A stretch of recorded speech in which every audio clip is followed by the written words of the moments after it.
ही उनकी खींचतान में उलझा रहा। यूपी में पहले जो सरकार थी उसने तो बकायदा चिट्ठी लिखकर तब की केंद्र सरकार को कह दिया था इस एयरपोर्ट के प्रोजेक्ट को बंद कर दिया जाए। अब डबल इंजन की सरकार के प्रयासों से आज हम उसी एयरपोर्ट के भूमि पूजन के साक्षी बन रहे हैं। तो 2017 में सरकार बनते ही यहां आकर के भूमि पूजन कर देते, फोटो खिंचवा देते, अखबार में प्रेस नोट भी छप जाती। और अगर ऐसा हम करते तो पहले की सरकारों की आदत होने के कारण हम कुछ गलत कर रहे हैं ऐसा भी लोगों को नहीं लगता। पहले राजनीतिक लाभ के लिए आनन फानन में रेवड़ियों की तरह इंफ्रास्ट्रक्चर प्रोजेक्ट की घोषणाएं होती थी, कागजों पर लकीरें खींच दी जाती थी, लेकिन प्रोजेक्ट्स जमीन पर कैसे उतरेंगे, अड़चनों को दूर कैसे करेंगे, धन का प्रबंध कहां से करेंगे, इस पर विचार ही नहीं होता था। इस कारण से प्रोजेक्ट दशकों तक तैयार नहीं होते थे, घोषणा हो जाती थी। प्रोजेक्ट की लागत कई गुना बढ़ जाती थी, फिर बहानेबाजी शुरू होती थी, देरी का ठिकरा दूसरों पर फोड़ने की कसरत होती थी। लेकिन हमने ऐसा नहीं किया, क्योंकि इंफ्रास्ट्रक्चर हमारे लिए राजनीति का नहीं बल्कि राष्ट्र नीति का हिस्सा है। भारत के उज्जवल भविष्य की एक जिम्मेवारी है। हम ये सुनिश्चित कर रहे हैं कि प्रोजेक्ट अटके नहीं, प्रोजेक्ट लटके नहीं, प्रोजेक्ट भटके नहीं। हम ये सुनिश्चित करने का प्रयास करते हैं कि तय समय के भीतर ही इंफ्रास्ट्रक्चर का काम पूरा किया जाए। देरी होने पर हमने जुर्माने का भी प्रावधान किया है। साथियों, पहले किसानों की जमीनों को लेकर जिस तरह की गड़बड़ियां होती थी, उसे वो भी प्रोजेक्ट की देरी में बहुत बड़ा रोड़ा बन जाती थी। यहीं आसपास पहले की सरकारों के दौरान अनेक ऐसे प्रोजेक्ट हैं जिनके लिए किसानों से जमीन तो ली गई, लेकिन उनमें या तो मुआवजे से जुड़ी समस्याएं रही या फिर सालों साल वो जमीन बेकार पड़ी है। हमने किसान हित में, प्रोजेक्ट के हित में, देश के हित में इन अड़चनों को भी दूर किया। हमने ये सुनिश्चित किया कि प्रशासन किसानों से समय पर पूरी पारदर्शिता के साथ भूमि खरीदे और तब जाकर 30,000 करोड़ रुपए की इस परियोजना का आज हम भूमि पूजन करने के लिए आगे बढ़े हैं।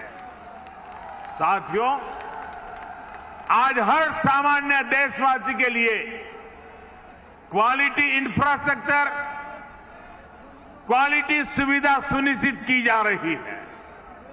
देश का आम नागरिक हवाई सफर कर सके, ये सपना भी आज उड़ान योजना ने सच कर दिखाया है। आज जब कोई साथी खुश होकर कहता है कि अपने घर के पास के हवाई अड्डे से उसने अपने माता पिता के साथ पहली बार हवाई यात्रा की है, जब वो अपनी फोटो को साझा करता है तब मुझे लगता है कि हमारे प्रयास सफल है। मुझे खुशी है, अकेले यूपी में ही बीते वर्षों में 8 एयरपोर्ट से फ्लाइट शुरू हो चुकी है, कई पर अभी भी काम चल रहा है। भाई और बहनों, हमारे देश में कुछ राजनीतिक दलों ने हमेशा अपने स्वार्थ को सर्वोपरि रखा है। इन लोगों की सोच रही है अपना स्वार्थ, सिर्फ अपना खुद का, परिवार का या जहां रहते उस इलाके का, उसी को वो विकास मानते थे। जबकि हम राष्ट्र प्रथम, नेशन फर्स्ट की भावना पर चलते हैं। सबका साथ, सबका विकास, सबका विश्वास, सबका प्रयास, यही हमारा मंत्र है। यूपी के लोग गवाह है, देश के लोग गवाह है। बीते कुछ हफ्तों में कुछ राजनीतिक दलों द्वारा किस तरह की राजनीति हुई, लेकिन भारत विकास के रास्ते से नहीं हटा। कुछ समय पहले ही भारत ने 100 करोड़ वैक्सीन डोज से कठिन पड़ाव को पार कर गया है। इसी महीने की शुरुआत में भारत ने वर्ष 2070 तक नेट जीरो के लक्ष्य का ऐलान किया है। कुछ समय पहले ही कुशीनगर में इंटरनेशनल एयरपोर्ट का लोकार्पण किया गया। यूपी में ही एक साथ 9 मेडिकल कॉलेज की शुरुआत करके देश के हेल्थ इंफ्रास्ट्रक्चर को मजबूत किया गया। महोबा में नए डैम और सिंचाई परियोजनाओं का लोकार्पण हुआ, तो झांसी में डिफेंस कॉरिडोर के काम ने गति पकड़ी। पिछले हफ्ते ही पूर्वांचल एक्सप्रेसवे यूपी वासियों को समर्पित किया गया। उससे एक दिन पहले ही हमने जनजातीय गौरव दिवस मनाया। मध्य प्रदेश में एक बहुत ही भव्य और आधुनिक रेलवे स्टेशन का लोकार्पण किया गया। इसी महीने ही महाराष्ट्र के पंढरपुर में सैकड़ों किलोमीटर के नेशनल हाईवे का लोकार्पण कर और शिलान्यास किया गया। और अब आज नोएडा इंटरनेशनल एयरपोर्ट का भूमि पूजन हुआ है। हमारी राष्ट्रभक्ति के सामने, हमारी राष्ट्र सेवा के सामने कुछ राजनीतिक दलों की स्वार्थ नीति कभी टिक नहीं सकती। साथियों, आज देश में 21वीं सदी की आवश्यकताओं को ध्यान में रखते हुए अनेक आधुनिक प्रोजेक्ट पर तेजी से काम चल रहा है। यही गति, यही प्रगति एक सक्षम और सशक्त भारत की गारंटी है। यही प्रगति सुविधा, सुगमता से लेकर सामान्य भारतीय की समृद्धि को सुनिश्चित करने वाली है। आप सभी के आशीर्वाद से, डबल इंजन सरकार की प्रतिबद्धता से यूपी में इसमें अग्रणी भूमिका निभाएंगे। हम मिलकर आगे बढ़ेंगे। इसी विश्वास के साथ आपको अंतर्राष्ट्रीय एयरपोर्ट की फिर एक बार बहुत बहुत बधाई। मेरे साथ बोलिए, भारत माता की, भारत माता की, भारत माता की।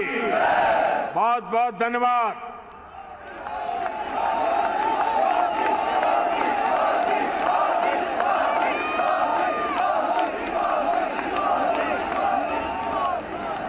बहुत बहुत धन्यवाद माननीय, आपके प्रेरणादायी उद्बोधन के लिए।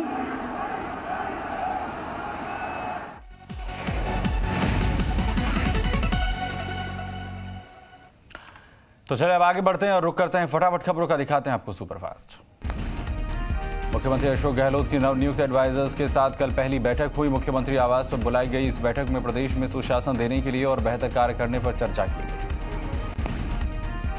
मंत्रिपरिषद की बैठक में मंत्रियों को सीएम गहलोत की नसीहत, जनता के लिए अपने दरवाजे रखें खुले। कोरोना संक्रमण फ्लैगशिप योजनाओं पर भी हुई चर्चा।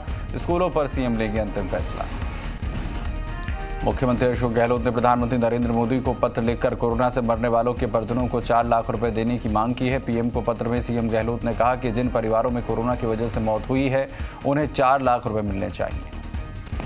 सीएम ने कहा कि भारत सरकार की खुद की भी मंशा पहले ये थी कि आदेश निकला लेकिन विड्रॉ करने की बात समझ में नहीं आ रही है। उसके बाद सुप्रीम कोर्ट में आप कह रहे हो कि केवल 50,000 देंगे। सीएम गहलोत ने कहा कि पीएम मोदी को अब इस पूरे मामले को देखना चाहिए।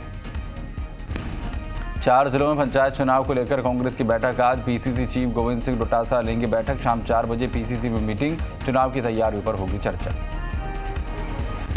बीजेपी प्रदेश अध्यक्ष सतीश पूनिया की प्रेस कॉन्फ्रेंस। अमित शाह के प्रस्तावित दौरे को लेकर पूनिया ने की पीसी। पूर्व सीएम वसुंधरा राजे की धार्मिक यात्रा का आज तीसरा दिन। यात्रा बहाने शक्ति प्रदर्शन। आज नाथद्वारा में श्रीनाथ जी के दर्शन करेंगे। बीएसटीसी बीएड विवाद में राजस्थान हाईकोर्ट का बड़ा फैसला। बीएड डिग्रीधारियों को नहीं माना योग्य। कोर्ट ने बीएड डिग्रीधारियों का रिजल्ट निरस्त करने के दिए आदेश। राजस्थान के नए चिकित्सा मंत्री प्रसादी लाल मीणा ने चिकित्सा विभाग की जिम्मेदारी मिलने के साथ ही विभाग को समझना भी शुरू कर दिया। उन्होंने चिकित्सा विभाग के अधिकारियों से औपचारिक मुलाकात करना शुरू किया और प्रदेश में चल रही विभिन्न योजनाओं की जानकारी ली। केंद्र सरकार की नीतियों के खिलाफ यूथ कांग्रेस की जन जागरण पद यात्रा। यूथ कांग्रेस कार्यालय से लाइन फाटक तक पद यात्रा। कांग्रेस नेता गणेश घोगरा और यूथ कांग्रेस के पदाधिकारी शामिल। राज्य महिला आयोग की पूर्व अध्यक्ष सुमन शर्मा का बयान। राजेंद्र गुढ़ा के कैटरीना कैफ वाले बयान पर दी प्रतिक्रिया। सुमन शर्मा ने राज्य मंत्री राजेंद्र गुढ़ा को बताया नमूना। जोधपुर नगर निगम दक्षिण में इंदिरा रसोई योजना का बिल पास कराने की एवज में मांगी गई रिश्वत और उससे बातचीत का एक वीडियो आया है जिसमें नगर निगम के बाबू गुलाब मोहम्मद ठेकेदार को रिश्वत देने के लिए बाध्य करता नजर आ रहा है। वहीं एसीबी ने भी सीसीटीवी फुटेज लेकर जयपुर मुख्यालय भिजवाया है। जयपुर मुख्यालय से आदेश मिलने के बाद इस मामले में एफआईआर दर्ज की जाएगी। दरअसल पेपाड़ में इंदिरा योजना के तहत रसोई